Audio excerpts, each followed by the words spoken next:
The overall goal of this protocol is to filter water samples with a filter cartridge and extract environmental DNA without having to cut open the housing to remove the filter for metabarcoding eDNA from various aquatic organisms.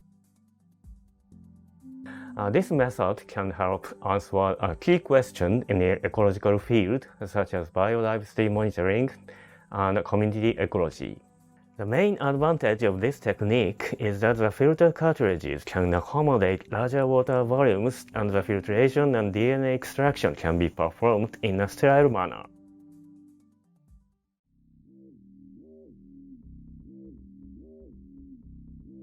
To begin this procedure, attach high vacuum tubing to the input connector of an aspirator pump. Attach the other end of the tubing to a manifold. Be sure that the 3 red T-valves of the manifold are in the off position. Next, put on a clean set of gloves. Insert a female lure fitting at the top end of the vacuum rubber tubing.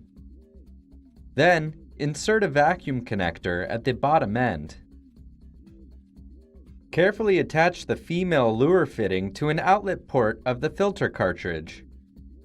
Then, attach the vacuum connector to a silicone stopper.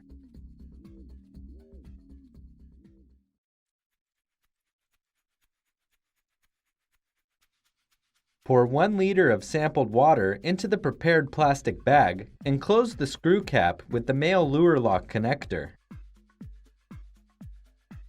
Then, carefully connect an inlet port of the assembled filter cartridge with the male lure lock connector. Ensure that all connections are secure.